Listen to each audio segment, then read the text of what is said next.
सोने से पहले अगर हम अपने लिए एक 10 मिनट का टाइमर सेट करें और उसमें कुछ छोटे छोटे से कामों को हम निपटा लेना, तो नेक्स्ट डे हमारी मॉर्निंग जो है वो काफ़ी इजी हो जाती है और साथ ही ना हमारे ऊपर कामों का स्ट्रेस भी नहीं रहता। तो आज के इस ब्लॉग में मैं आप लोग के साथ नाइट की 10 मिनट्स की जो रूटीन है या जो हैबिट्स हैं वो शेयर करूँगी।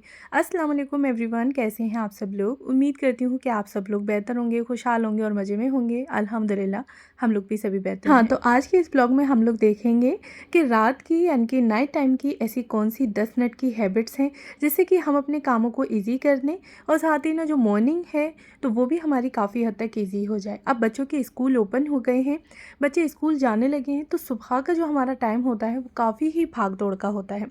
अगर आपके पास 2 से 3 छोटे छोटे बच्चे हैं तो फिर वहाँ तो और ज़्यादा हम हाउस वाइफ के लिए मुश्किल हो जाती है और साथ ही अगर हस्बैंड ऑफिस गोइंग हो तो वहाँ पे ना हमारे काम बहुत ज़्यादा बढ़ जाते हैं। तो इन टिप्स को फॉलो करने के बाद आप लोग देखिएगा कि आपकी जो मॉर्निंग है वो कितनी स्मूथली निकल जाती है। तो सबसे पहली हैबिट आती है कि आपने अपना एक रीसेट रूटीन बनाना है, यानी कि मॉर्निंग में काम करने के बाद दोपहर में बच्चे जब स्कूल से आ जाते हैं तो उसके बाद ना घर की थोड़ी सी हालत ऐसी हो जाती है। तो उस टाइम पे आपने अपना एक रीसेट रूटीन रखना है जिसमें कि आप अपने घर को पूरे तरीके से सेट कर सकें। जो भी चीज़ें बिखरी हुई पड़ी हैं आपने उनको सेट करना है। गंदे बर्तन हैं तो आप उन्हें सिंक एरिया में डाल दें। वाटर बॉटल्स वगैरह हो गई तो वो आप लोग उठा के एक जगह पे रख दें। बच्चों की स्टडी टेबल जो बिखरी हुई पड़ी है तो उनको सेट करना, यानी कि पूरे तरीके से आपने अपने घर को रीसेट करना है। फिर बारी आती है कि अगर आपके बेडरूम में बिखरा पड़ा हुआ है यानी कि आपका बेडरूम, तो आप उसको सेट कर दें, पिलो वगैरह सेट कर दें।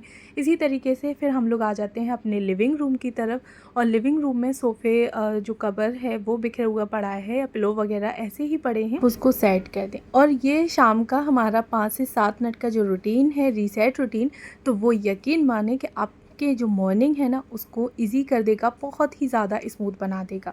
क्योंकि उठते साथ ही ना आपको अपना घर जो है वो एकदम से साफ़ सुथरा दिखेगा। बिल्कुल भी वहाँ पे आपने ये टेंशन नहीं होगी कि मैं घर का एक कॉर्नर ऐसा कौन सा साफ़ करूँ जहाँ के बच्चे उठ के बैठ सकें। स्टेप आती है कि आपने अपना किचन का रीसेट रूटीन रखना है।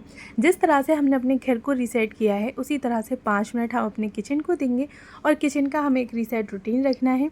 किचन को अच्छे तरीके से क्लीन करना है, मॉर्निंग के लिए रेडी करना है। और जब ये सारे काम हम लोग रात में करके रख देते हैं ना तो सुबह हमारी काफ़ी इजी हो जाती है।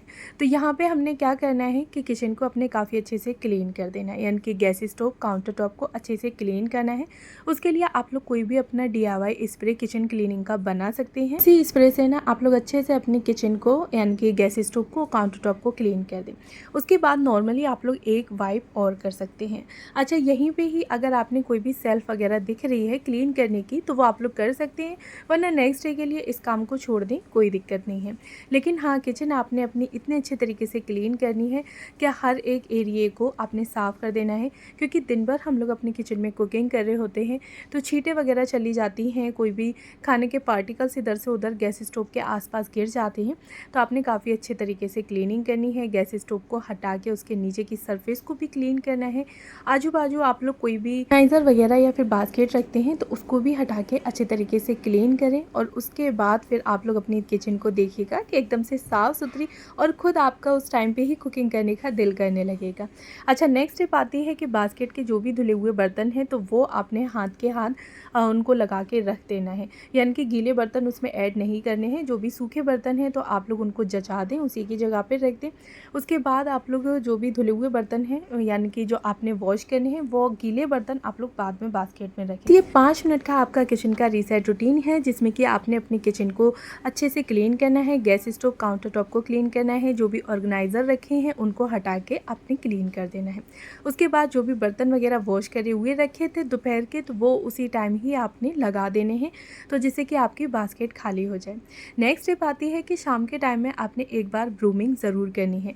दिन भर का छोटा बड़ा जो भी कचरा होता है, बच्चों ने चीज़ खाई है, रैपर वगैरह पड़े हुए हैं या फिर बच्चों ने स्टडी की है, कागज़ वगैरह बिखर जाते हैं, तो शाम के टाइम में आपने एक बार ब्रूमिंग ज़रूर करनी है। जो भी छोटा मोटा बड़ा कचरा होगा तो वो सारा उसी टाइम पे ही निकल जाएगा और आपका घर जो है वो एकदम से साफ़ और नीट बना रहेगा। तो वहाँ देखने में भी आपको अच्छा लगेगा। और ऐसे ही ना अचानक कोई आ भी जाता है ना, तो उस टाइम पे हमें बहुत ज़्यादा फिर गिल्टी फ़ील होता है कि काश हम थोड़ी सी क्लीनिंग कर देते या थोड़ी सी चीज़ों को उठा के रख देते तो हमारा घर साफ़ सुथरा लगता। तो शाम में आपने ब्रूमिंग का रूटीन ज़रूर रखना है, और अगर कोई भी सरफेस पे यानी कि दाग लग गया है तो उतने ही हिस्से को आप लोग गीले कपड़े से साफ़ कर सकते हैं। सिर्फ आती है कि कुकिंग की तैयारी करनी है, यानी कि नेक्स्ट डे आपने क्या बना के रखना है, तो वो आपने शाम के टाइम में ही सोच लेना है कि नेक्स्ट डे मैं आज खाने में क्या बनाने वाली हूँ, ब्रेकफास्ट में मैं क्या बनाऊँगी और लंच में क्या बनाऊँगी। इससे ना आपके लिए ये सहूलियत होगी कि मॉर्निंग में उठते साथ ही आपका माइंड जो है वो सेट है पूरे तरीके से, क्योंकि आपने पता है कि बनाना क्या है। इसी के साथ ही ना फिर आपने ये कोशिश भी करनी है कि जो भी आपने अपना माइंड सेट किया है खाना बनाने के लिए यानी कि कुकिंग के लिए, तो उसकी थोड़ी बहुत आपने प्रिपरेशन करके रख देनी है। अब प्रिपरेशन में जो भी हो, यानी कि आप कुछ भी सब्ज़ी बनाने वाली हैं तो आप उसकी कटिंग चॉपिंग करके रख दें, कोई भी वेजिटेबल्स वगैरह कट करके रख सकती हैं।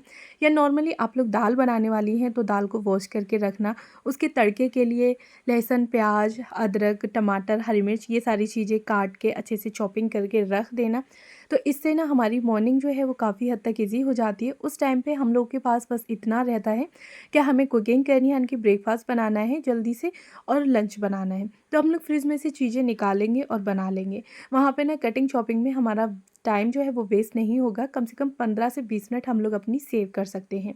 अब उस टाइम में हम लोग अपने बच्चों को रेडी करना, उनसे बातें करना, तो ये सारे काम हमारे हो जाएंगे। यहाँ पे नेक्स्ट डे के लिए तैयारी, तो उसके लिए मुझे बनानी थी लौकी की सब्ज़ी। तो मैंने अपना सोच के रखा था कि हाँ मुझे लंच में लौकी की सब्ज़ी बनानी है। तो लौकी की सब्ज़ी के लिए मैंने यहाँ पे अपने प्याज और टमाटर, हरी मिर्च ये सारी चीज़ें कट करके रख दी। साथ ही ना मैं यहाँ पे लौकी को भी अच्छे से छील के कट करके उसको वॉश करके रख दूँगी। फ्रीज़ में रखना है तो इसके ना बिल्कुल भी काली पड़ने का यानी कि लौकी के काले होने का डर रहता है, तो ये बिल्कुल भी नहीं बदलेगी। जैसा रंग है इसका वैसे ही रहने वाला है। आप लोग ट्राई करके देख सकते हैं, बट हाँ आपने वॉश करके रखनी है, अच्छे से कवर करके खुली ना छोड़ें। तो यहाँ पे ना मैंने इसको अच्छे से ऑर्गेनाइज़र में रख दिया था फ्रिज में, और नेक्स्ट डे अब मेरी जो कुकिंग है वो ईज़ी हो जाएगी। नेक्स्ट स्टेप आती है कि बच्चों की तैयारी करना। बच्चों के स्कूल का जो भी बैग है उसको देखना है, आपने उसे रेडी करके रखना है। लंच बॉक्स वगैरह शाम में ही निकाल के आपने वॉश करके अलग बास्केट में रख देने हैं, जैसे कि मॉर्निंग में आपने लंच बॉक्स को वॉश करने की टेंशन ना रहे। अब बारी आती है बच्चों का बैग रेडी करके रखना है, उनकी यूनिफॉर्म रेडी करके रखनी है। फिर आती है कि जो भी वाटर बोतल वगैरह है ना, तो वो भी आप इसी टाइम पे ही अच्छे से भर के वॉश करके फ्रिज में रख दें, जिससे कि सुबह तक पानी जो है वो ठंडा भी हो जाएगा और बच्चे इजीली वो बोतल निकाल के फ्रिज में से ले जाने वाले हैं। ये 10 मिनट के रूटीन से हम अपने कामों को ईजी कर सकते हैं। तो कैसा लगा मेरा आज का ब्लॉग मुझे कमेंट बॉक्स में बताइएगा ज़रूर। अगर फर्स्ट टाइम है तो प्लीज़ मेरे चैनल को ज़रूर सब्सक्राइब करें। Thanks for watching.